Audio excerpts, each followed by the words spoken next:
Guys, welcome to Pen Dentistry. Hope you are doing good. I am Dr. Aishwarya with you for easy learning and better understanding. If you haven't subscribed to my channel yet, please go and subscribe to my channel and learn the dentistry in an easy manner. Welcome back to the basics of dental anatomy. Today we are going to learn about the important landmarks of the tooth. So let's get started. The landmarks of the tooth are classified into broadly they are classified into two: elevations and the depressions. Elevations are the bulged out part. This is the bulge out part. If you are watching from this side, this is the bulge out part. These are known as elevations, and depressions are the part present. It is seems to be hollow like surface, that is depression. Okay, this is the depression and this is the elevation.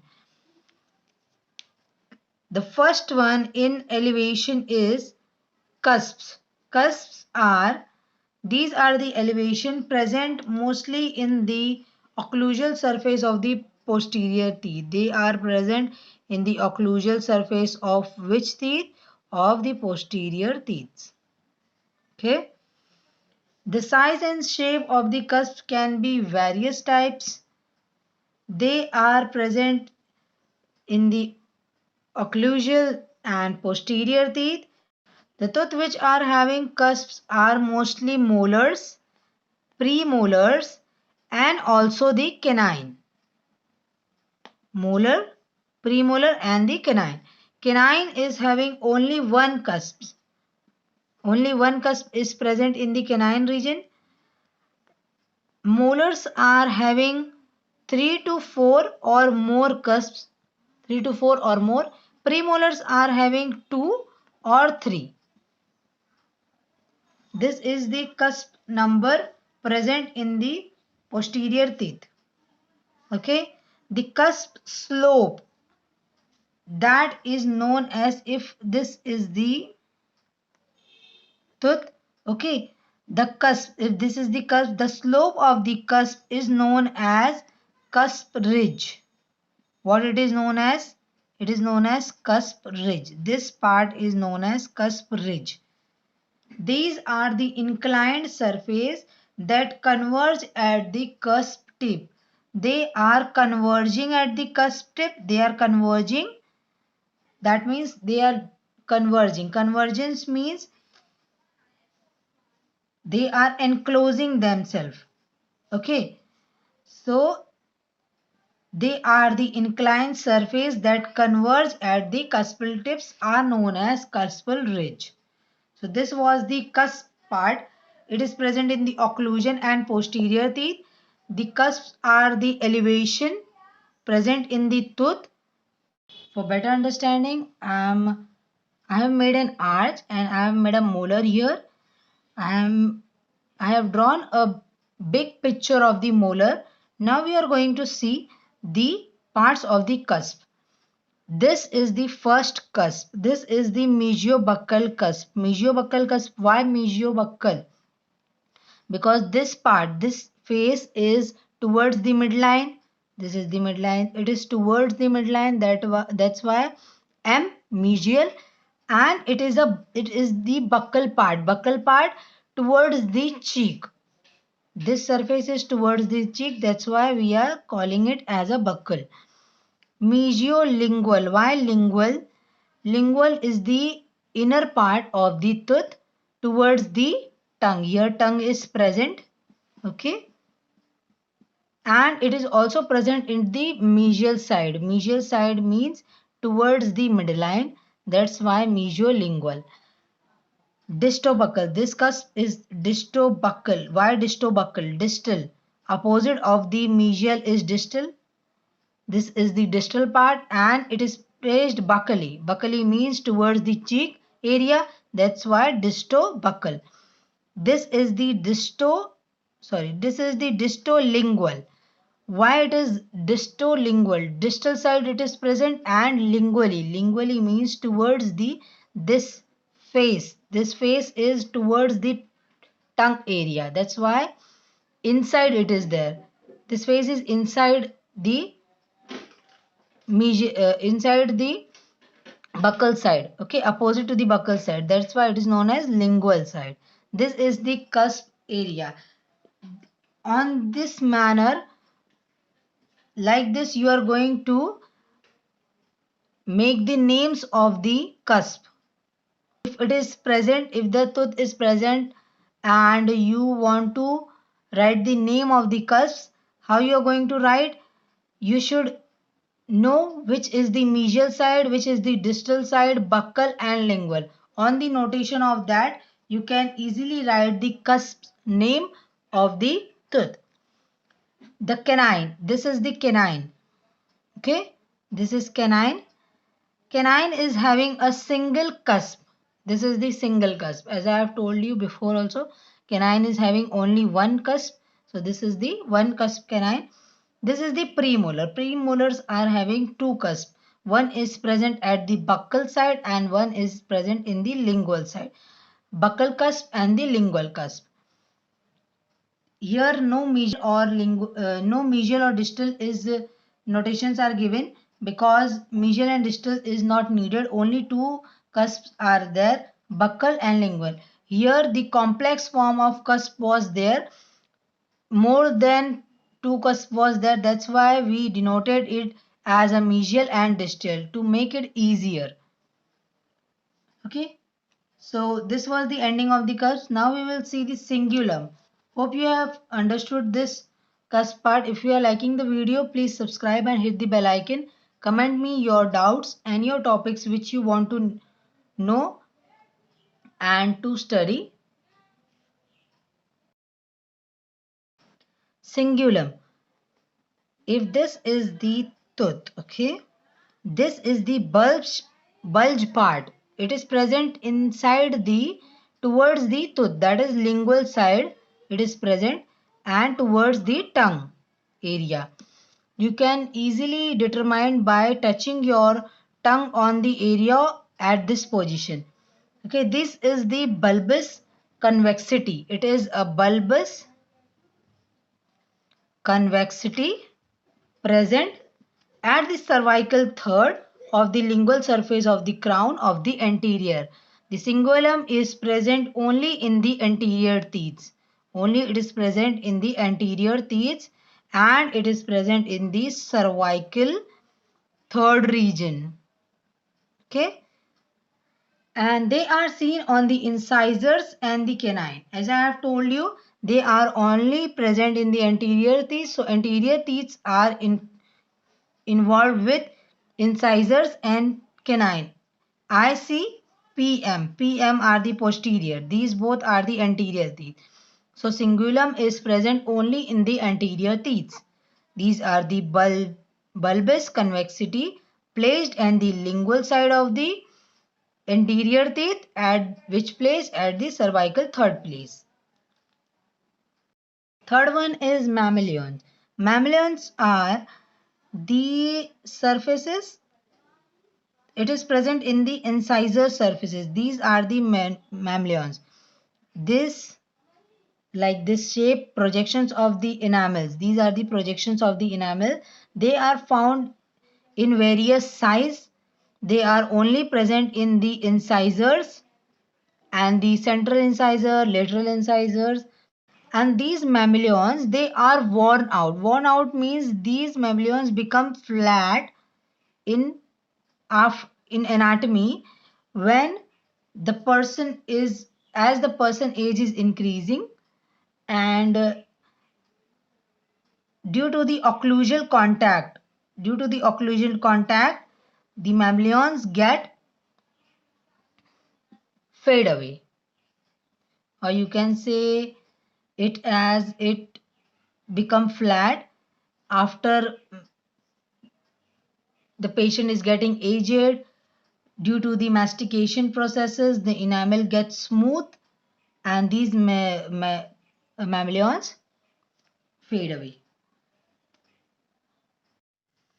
Ridges are, what is ridge? The ridge is a linear plus convex elevation. Elevation, you know, this is the elevation, elevated part. linear and convex elevation on the surface of the tooth. On the tooth. When the linear and convex surface is present on the tooth, that is known as ridge. Okay. According to their location, it is further divided into labial, buccal, oblique, marginal, triangular, cervical, and transverse. Now, labial ridge.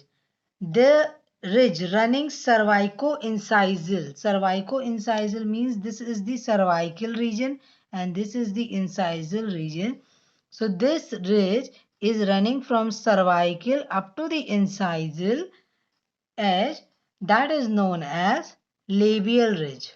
Okay, and from cervical to incisal, in the middle of the labial surface, this is the middle of the middle part. So this is the middle of the labial surface. At the midline from cervical to incisal, a single ridge is going on, that is known as labial ridge. Buccal ridge. Buccal ridge is at the buccal surface. As I have told you the surfaces, you can go and watch the video of surface of the tooth. And according to the buccal surface, the ridge is running from at the midline, okay, from the cervical region up to the incisal region, that is known as buccal ridge.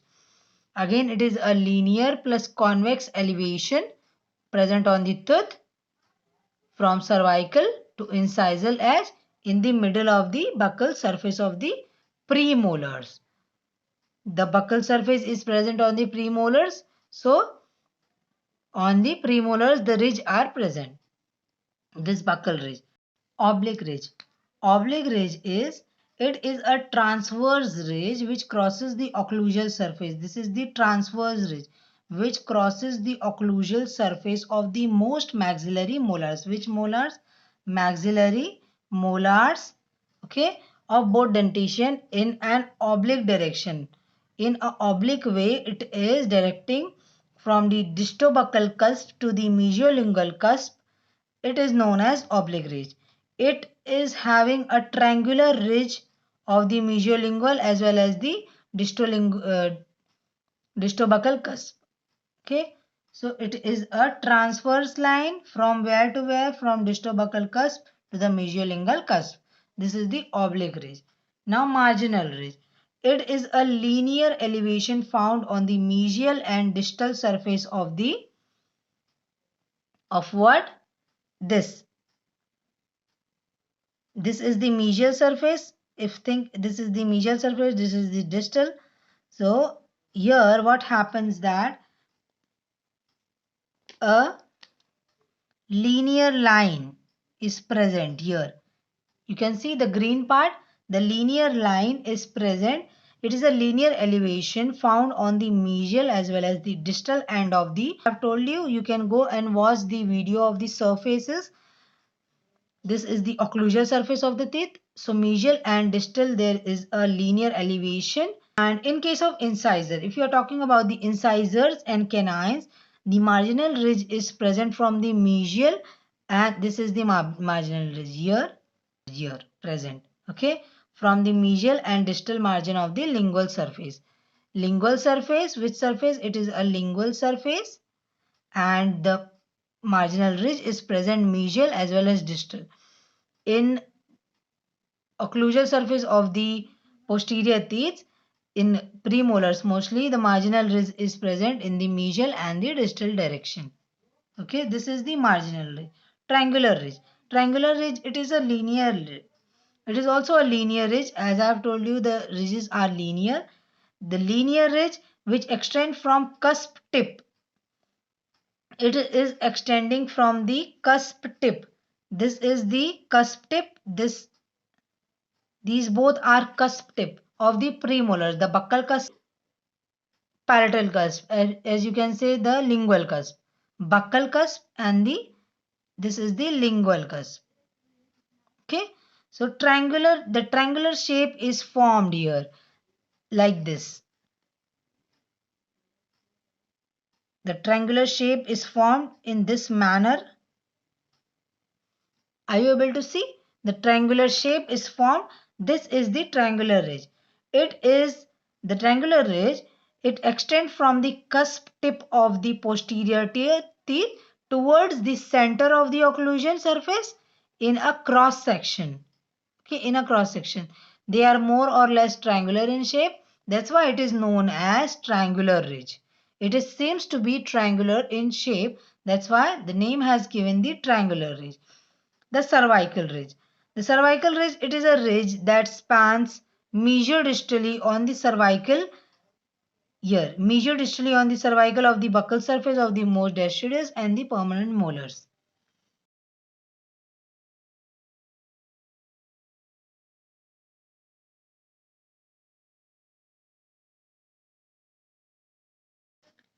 For cervical ridge, it is a ridge that spans mesiodistally from mesial side to distal side on the cervical third of the buccal surface.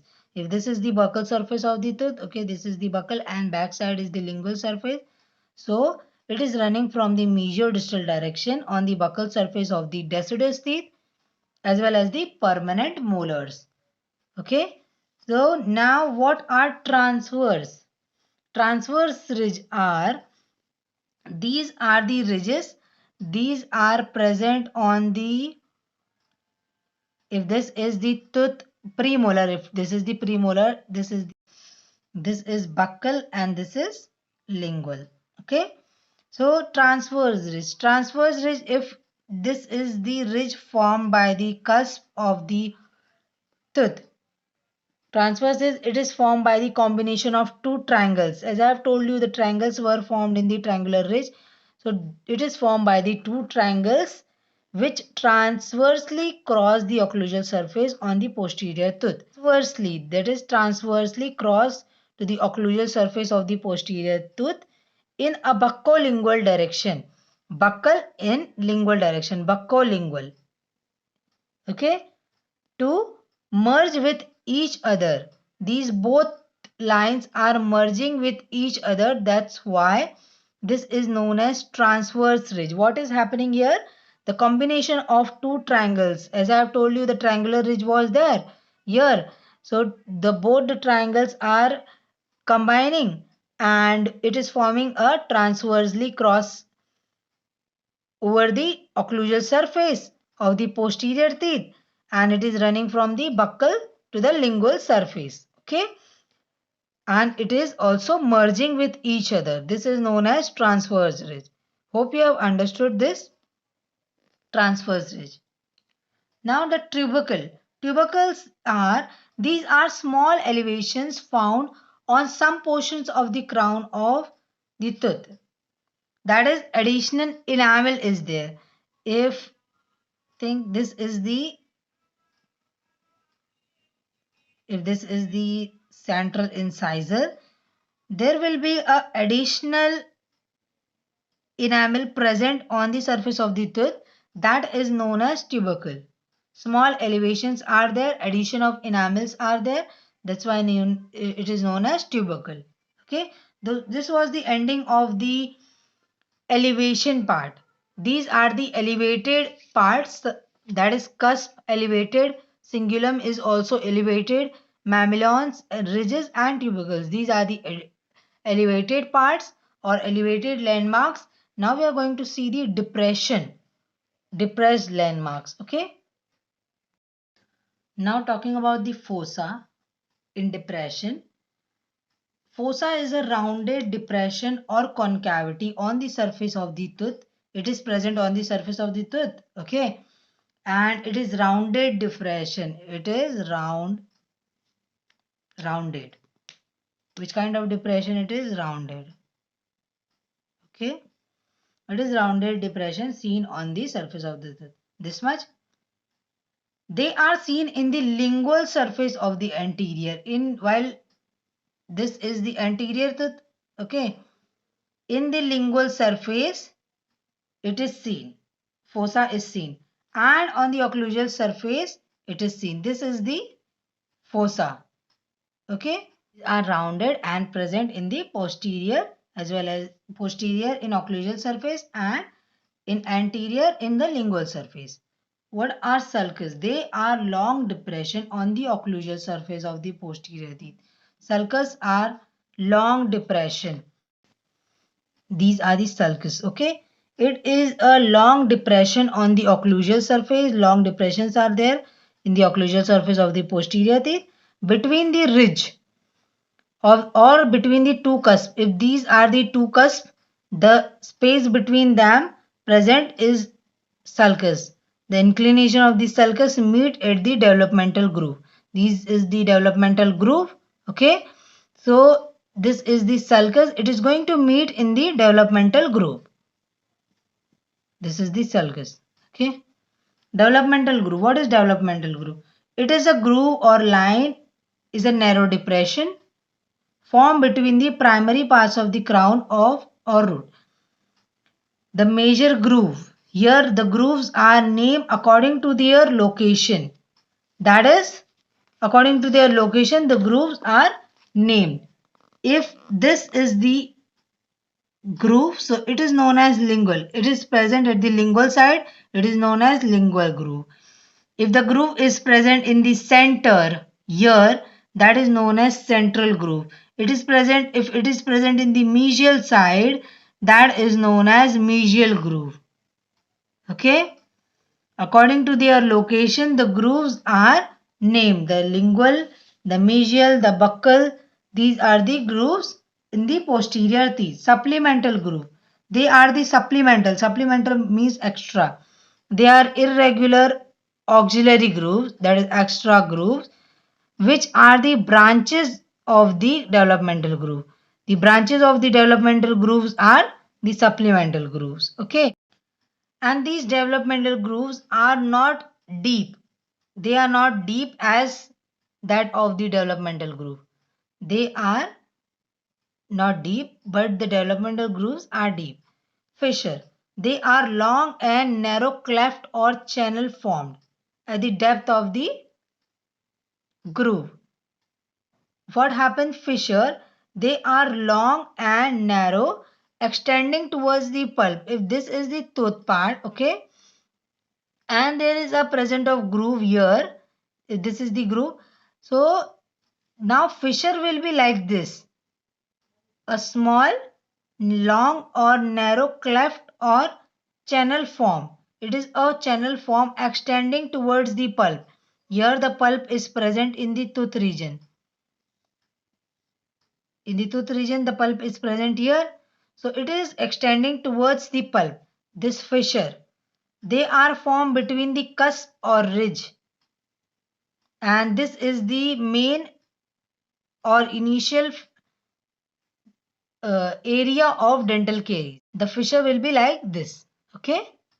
It will be extending towards the pulp, and this is the starting point of the dental caries. Pits. Pits are, they are minute depression located on the junction of the groove.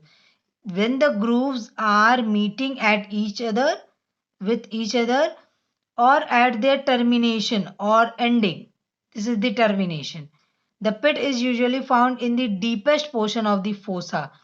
If this is the fossa, in fossa there will be a present of little bit pit like this. This is the pit. In fossa, this was the fossa. But in fossa there is a small pit present. That is the initial phase of caries formation. This is the beginning of the caries formation again. Fissure are the beginning of the caries formation. Pits are the beginning of the caries formation. Triangular fossa. Triangular fossa, they are the depression formed mesial and distal to the marginal ridge. If mesial and distal to the marginal ridge, if this is the mesial and distal marginal ridge is present on the occlusal surface of the posterior teeth, there will be a depression forming a triangular fossa.